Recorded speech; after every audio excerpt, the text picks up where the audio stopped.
Pakistan time news کے معزز چاہنے والے دوستو السلام علیکم۔ حضرت سعید بن زبیر جو کہ ایک تابعی بزرگ تھے، انہوں نے ایک دن منبر پر بیٹھے ہوئے یہ الفاظ ادا کیے کہ حجاج ایک ظالم شخص ہے۔ ادھر جب حجاج کو پتہ چلا کہ زبیر میرے بارے میں ایسے گمان رکھے ہوئے ہے، اس نے آپ کو دربار میں بلایا اور پوچھا کہ کیا تم نے میرے بارے میں ایسی باتیں بولی ہیں؟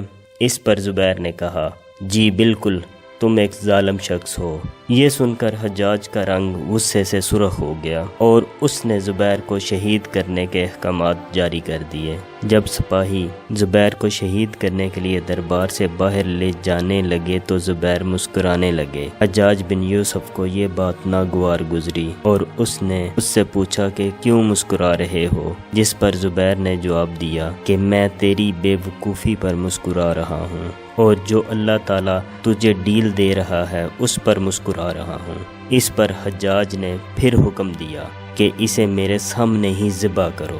ناظرین محترم، جب خنجر گلے پر رکھا گیا تو زبیر نے اپنا رخ قبلہ کی طرف کیا اور یہ جملہ فرمایا، اے اللہ، میرا چہرہ تیری طرف ہے اور میں تیری رضا پر راضی ہوں۔ یہ حجاج بن یوسف نہ تو موت کا مالک ہے نہ تو زندگی کا مالک ہے۔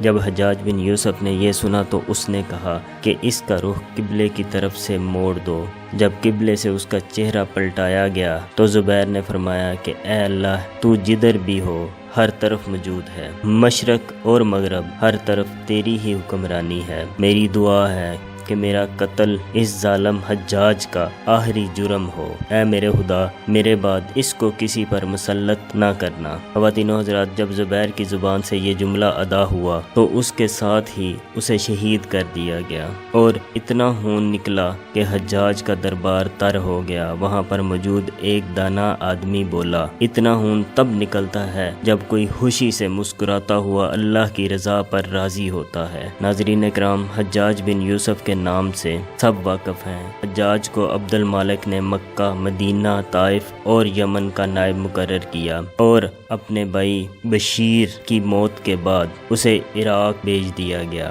جہاں سے حجاج کوفہ میں داخل ہوا۔ ان علاقوں میں حجاج کا 20 سال تک عمل دخل رہا اور اس نے کوفہ میں بیٹھ کر زبردست فتوحات حاصل کی۔ اس کے دور میں مسلمان مجاہدین چین تک پہنچ گئے تھے۔ بلکہ دوستو، آپ کو یہ سن کر شاید حیرانی ہوگی کہ حجاج بن یوسف ہی وہ شخص تھا جس نے قرآن پاک پر اعراب لگوائے تھے۔ اللہ تعالیٰ نے اسے بڑی فصاحت اور بلوغت اور شجاعت سے نوازا تھا۔ حجاج حافظ قرآن بھی تھا، شراب نوشی اور بدکاری سے بھی بچتا تھا، وہ جہاد کا دنی تھا، مگر اس کی تمام اچھائیوں پر ایک ہی برائی باری تھی اور وہ برائی تھی ظالم۔ حجاج بن یوسف ظالم شخص تھا۔ اس نے اپنی زندگی میں ایک خون خوار درندے کا روپ دار رکھا تھا۔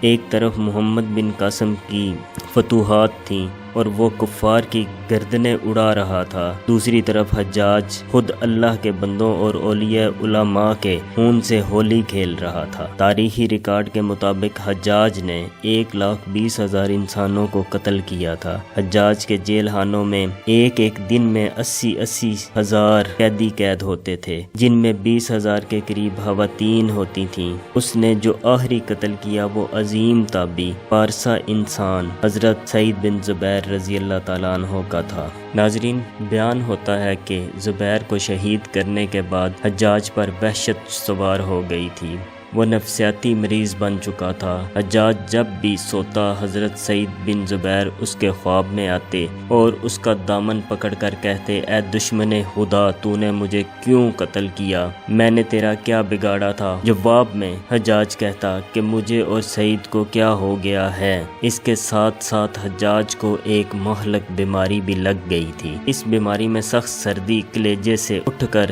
سارے جسم پر چھا جاتی تھی۔ وہ کانپتا تھا اور آگ سے بری ہوئی انگیٹھیاں اس کے پاس لائی جاتی تھیں، اس قدر اس کے قریب رکھی جاتی تھیں کہ اس کی کھال جل جاتی، مگر اس ظالم حجاج کو احساس تک نہ ہوتا۔ حکیموں طبیبوں کو دکھانے کے بعد معلوم ہوا کہ اس کے پیٹ میں سرطان ہے۔ ایک طبیب نے گوشت کا ٹکڑا لیا اور اسے دھاگے کے ساتھ باندھ کر حجاج کے گلے میں اتار دیا۔ تھوڑی دیر بعد دھاگے کو کھینچا گیا اور گوشت کے ٹکڑے کے